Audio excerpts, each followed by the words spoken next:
Okay, so further to the summary Cyber Essentials IASME update video that I've just posted. This is going to be a further in-depth look at the scope, what they're looking for with regards to the assessment, and what you can do to maximize the chances of that first time win certification, rather than having to and fro and engage very heavily with consultants.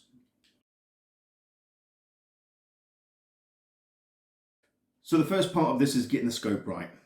The scope is detailed as everything within the organization that needs to be included for certification. IASME suggest and recommend that this is the entire estate, regardless of it being a single location, multiple locations, remote working, whatever the case is, wherever there are assets that have organization data on it or access from third parties external, those all realistically need to be in scope. The scope can be reduced somewhat though.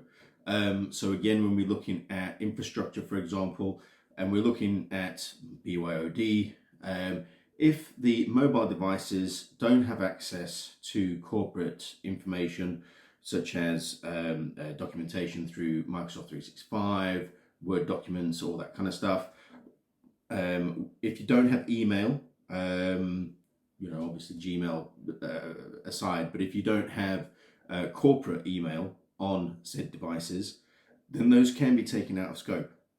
Again, most people are working remotely anyway, so why would they need emails on their phone when they readily have their laptops and desktops available to them?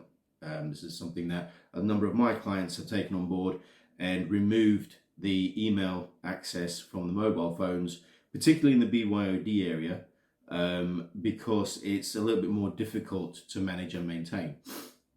Again, from that scope perspective, from within the manufacturing industry particularly, there has been issues with legacy applications on the devices in the plant area of the business. A lot of manufacturing devices, machinery, require older firmware to run the systems that they have. These systems are older systems, they've been around for some time, and the application developers typically aren't around anymore. So you're having to run older firmware or older applications on older firmware and operating systems in order to achieve your business, process, if you like. So again, from that perspective, what you're looking to do is show valid segregation within the network. So ensuring that you have a Chinese wall, in essence, between your corporate network and the plant network to show significant segregation, that there is a firewall in place, that there's a hop scenario, that they've got to go through a security mechanism before accessing the corporate network, and vice versa. That way you've got something in place as a fail-safe that if either of the networks is compromised, not both are compromised at the same time. That also goes for the larger corporate networks as well. So if you have multiple locations, global organizations, particularly this pertains to you, if you're not wanting to certify the entire company globally, this is a UK regulation primarily at the moment. So, the likelihood is that you want to only certify the UK. But if you have multiple locations and you don't want them all in scope, you need to again show that you have significant segregation between the networks. That somebody who's sat in one of the other geographical locations can't just access a file share within your environment. And this can go for national sites as well. It doesn't have to be international. So if you have a site in, say, Glasgow, London, Wales, something like that, again, if you only want one of those geographical locations to be in scope, and it would be stipulated on the certification that only that location was certified, but again, as long as you're showing that there is significant segregation between locations, and that there is that security hop again, and fail-safe, then you can reduce the scope of the assessment.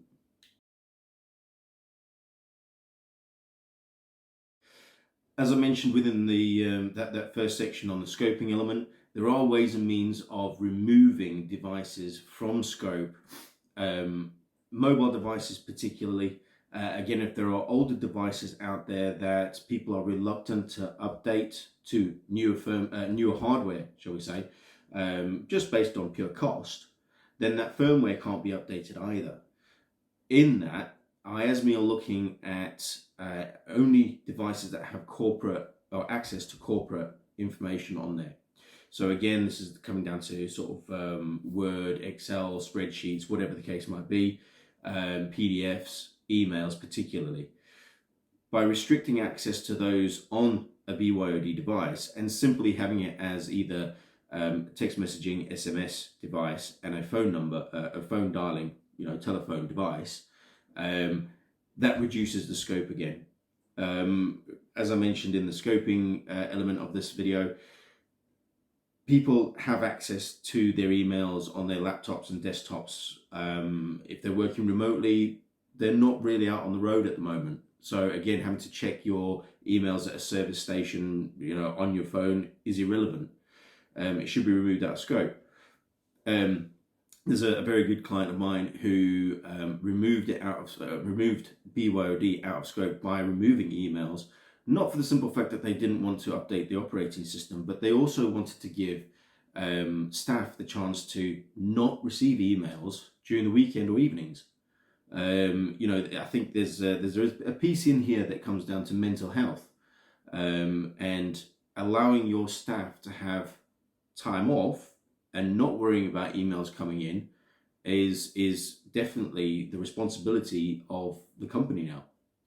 Obviously, if we are including BYOD in the scope, again, coming down to the mobile device management to ensure that you're putting the right protection in place.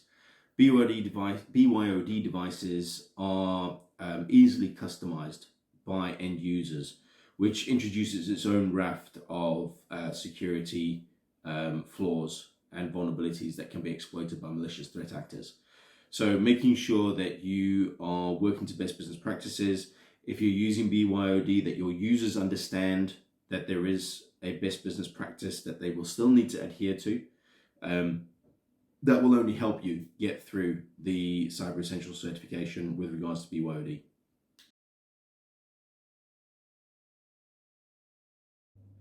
So the next component after BYOD is wireless. They've split the components of BYOD and wireless devices into two separate sections, just to give some clarity between the two. BYOD is obviously your mobile device, and wireless is the corporate access points, the wireless devices that actually your devices connect to on that corporate network level. Wireless devices, unless they are open to the internet via a router or whatever the case is, are typically out of scope. They're out of scope to the point where IASME say that you have to be within signal range to be able to hack it. So for example, the corporate wireless network, somebody would need to be in the actual car park itself or in close proximity of the building to be able to see that signal and be able to therefore try and attempt to hack it. So as long as you're changing the default passwords of the gateways and not providing access to the wireless access points via the internet, those are all out of scope.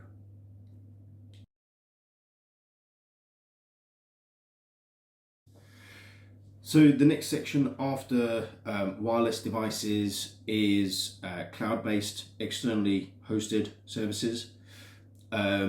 These are only in scope if it is infrastructure as a service typically.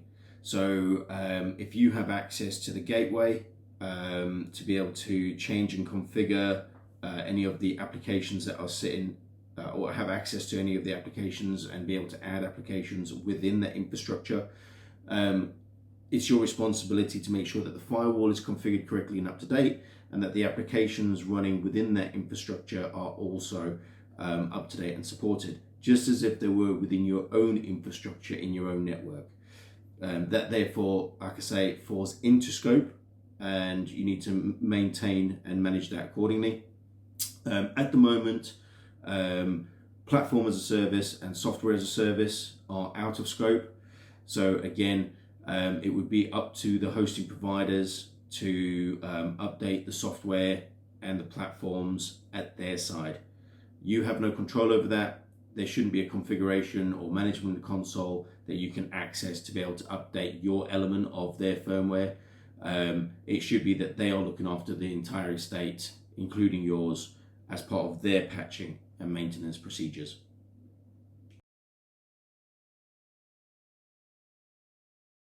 The next part about this is using externally managed services.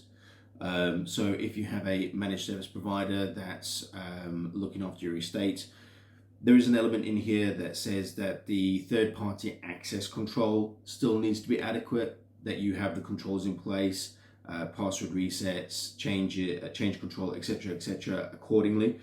However, the management companies themselves are typically out of scope.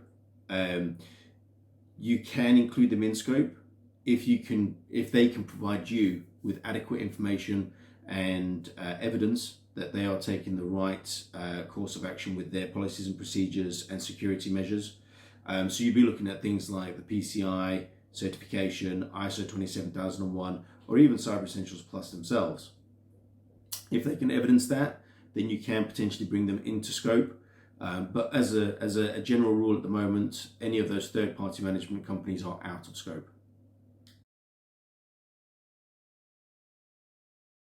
So the next section that we'll be looking at then is web applications. Any commercially accessible applications are within scope.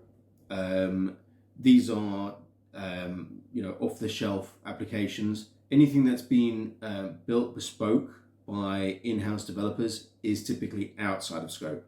Reason being is that the commercially available applications are what the guys, the malicious threat actors, have access to themselves and are actively trying to find vulnerabilities within.